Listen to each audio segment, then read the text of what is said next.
Assalamualaikum warahmatullahi wabarakatuh. Hai para pencinta catur dan para catur mania, selamat datang kembali di Legenda Catur Dunia. Di video kali ini kawan-kawan, saya akan coba berikan ulasan partai dari legenda Rusia atau legenda Uni Soviet, Paul Keres. Partai ini cukup menarik kawan-kawan, di mana nantinya Paul Keres mengakhiri permainan dengan skakmat yang cukup cantik menggunakan pionnya. Walau partai ini bukanlah partai resmi, hanya sebuah partai korespondensi, namun partai ini cukup menarik untuk kita simak kawan-kawan. Oke, partai ini dimainkan Paul Keres tahun 1931. Di sini Paul Keres memegang hitam, lawannya adalah Karu. Memegang putih mengawali permainan dengan pion D4. Keres membalasnya dengan pion D5, pion C4, Queen's Gambit, dan Paul Keres memainkan pion E5, memainkan Alpine Counter Gambit.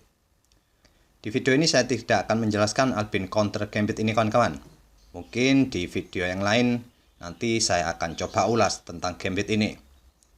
Kita lanjut saja permainannya kawan-kawan. Di sini gambit ditolak oleh Karu memainkan kuda ke C3. Paul Keres pukul pion D4, dipukul balik dengan menteri. Paul Keres melanjutkan kuda ke C6, mengorbankan pionnya di D5. Pengorbanan diterima, menteri pukul pion mengajak untuk bertukar menteri. Pertukaran ditolak Paul Keres, memainkan gajahnya ke E6, mengancam menteri. Begitu juga dengan Karu, tidak melanjutkan untuk bertukar menteri, menggeser menterinya ke B5, mengincar pion B7. Keres terus mengejar menteri putih dengan pion A6. Menteri pun kembali bergeser ke A4. Sebetulnya menteri pukul pion B7 tidak ada masalah bagi putih. Walaupun kemudian nantinya kuda akan lompat ke D4 memberikan ancaman skak menggarpu raja serta beteng, menteri putih tinggal bergeser ke E4 untuk mengontrol petak C2. Tapi sayangnya di sini Karu lebih memilih menteri ke A4. Paul Keres melanjutkan langkah yang cukup agresif dengan pengembangan gajah ke B4 mengepin kuda, sekaligus menutup akses bagi menteri putih untuk membackup pion yang ada di C4 ini, yang kemudian gajah akan pukul pion ini. Di sini putih meresponnya menempatkan gajah di D2 untuk memblokade pimpinan dari gajah hitam. Patut dipertimbangkan di sini kawan-kawan, putih bisa memainkan pion A3 untuk membuka diagonal petak terang bagi gajahnya melindungi pion C4. Lagi-lagi Karu membuat langkah yang kurang akurat menempatkan gajahnya di D2. Paul Keres pun pukul pion C4. Karu melanjutkan pion A3 mengancam gajah dengan tujuan setelah gajah petak gelap pindah, menteri putih akan pukul gajah petak terang C4. Tapi langkah pertahanan terbaik ditunjukkan oleh Paul Keres dengan pion B5, mengancam menteri serta membackup gajahnya. Sekaligus hitam mendapatkan tempo di sini setelah mengancam menteri, menteri pindah ke C2, kuda D4, lanjut Paul Keres kembali mengejar menteri putih. Menteri ke E4 skak, ditutup dengan gajah, dan putih melanjutkan pengembangan kuda ke F3. Lagi-lagi putih membuat langkah yang kurang akurat. Apabila kita menganalisisnya menggunakan Stockfish di sini menyarankan putih memainkan pion A3. Setelah gajah pukul gajah putih F1, raja pukul gajah hitam, mungkin hitam akan melanjutkan kudanya ke B3 menggarpu beteng serta gajah. Beteng pun bisa digeser ke D1 apabila kuda pukul gajah, beteng bisa pukul kuda.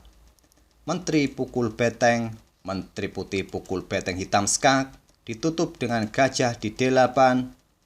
Putih bisa melanjutkan pion G3, memberikan ruang atau membuka ruang bagi pelarian raja apabila ada ancaman skak dari menteri hitam. Apabila di sini hitam meneruskan langkahnya dengan pukul pion B2, langkah ini merupakan langkah blunder.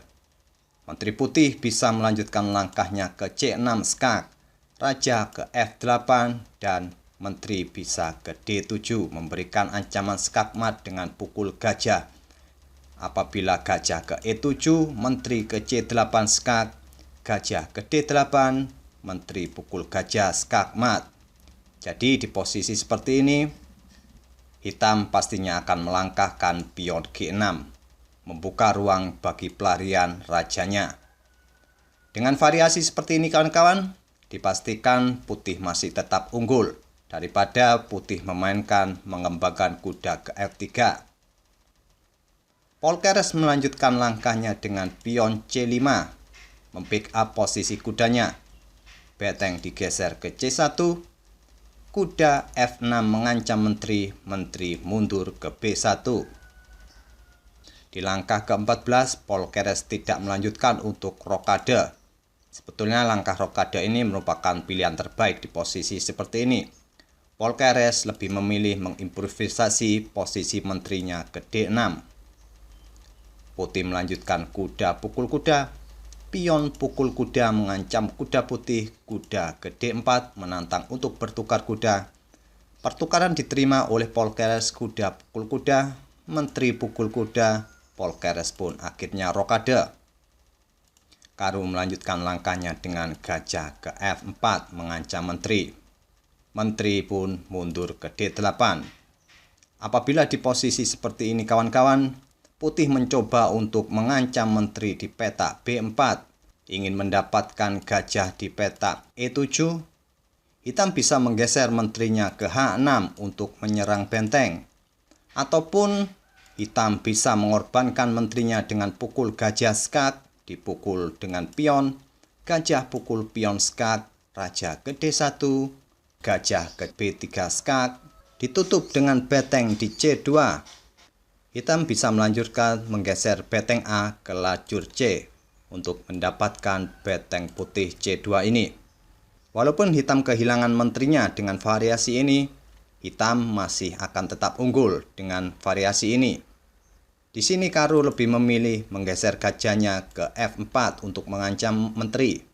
Menteri mundur ke D8, beteng digeser ke D1, memberikan tekanan pion D4, di backup dengan gajah di F6, menteri putih ke F3, beteng hitam digeser ke lajur E, mengepin pion E2. Karu melanjutkan pion B3 mengancam gajah. Gajah tidak digeser atau tidak dipindahkan oleh Polkeres, mendorong pion D3. Di langkah ke-21 ini sebetulnya tidak banyak yang bisa diperbuat oleh putih untuk memperbaiki posisi pertahanannya. Walaupun putih mencoba menerima pengorbanan hitam dengan pukul gajah di C4, hitam akan pukul balik dengan pion, sehingga hitam mempunyai pion yang cukup berbahaya di lajur C dan di lajur D. Yang pastinya dua pion ini sangat sulit untuk dibendung lagi oleh putih. Di posisi seperti ini kawan-kawan, Karu masih mencoba meneruskan langkahnya dengan pion E4. Polkeres melanjutkan gajah ke C3 skak, ditutup dengan gajah di D2, menteri ke D4, memberikan sokongan bagi betengnya untuk pukul pion E4. Karu pukul gajah C3, dipukul balik dengan menteri skak, ditutup dengan beteng di D2 oleh Karu. Kini kita sudah di langkah ke-25 kawan-kawan. Di 3 langkah berikutnya, hitam akan membuat skak mat raja putih. Jika kawan-kawan tertarik untuk menebaknya, silakan pause video ini untuk beberapa detik dan temukan kombinasi 3 langkah skak mat dari hitam. Apakah sudah ketemu kawan-kawan? Namun sebelum saya lanjutkan 3 kombinasi langkah dari hitam ini, saya ingatkan jangan lupa kawan-kawan untuk subscribe channel ini, karena dengan dukungan subscribe kalian, channel ini bisa berkembang hingga saat ini dan penyemangat buat saya untuk mengupload video-video pertandingan catur legenda dunia. Oke, sudah di subscribe kawan-kawan. Oke, kita lanjut ke 3 langkah dari Polkeres. Langkah pertama dari Polkeres adalah beteng pukul pion E4 skak, menteri pukul beteng, menteri ke C1 skak, ditutup dengan beteng, dan langkah terakhir untuk skak mat raja putih adalah pion D2 skak mat. Inilah skakmat yang cukup cantik dari Paul Keres menggunakan pionnya. Jadi kawan-kawan jangan sepelekan pergerakan pion, karena pion bisa membunuh rajamu. Oke kawan-kawan, inilah permainan dari Paul Keres di permainan korespondensinya melawan Karu tahun 1931. Semoga video tadi bisa menghibur dan menginspirasi kawan-kawan semua. Dan jangan lupa klik tombol subscribe-nya. Sampai bertemu di video-video berikutnya. Wassalamualaikum warahmatullahi wabarakatuh.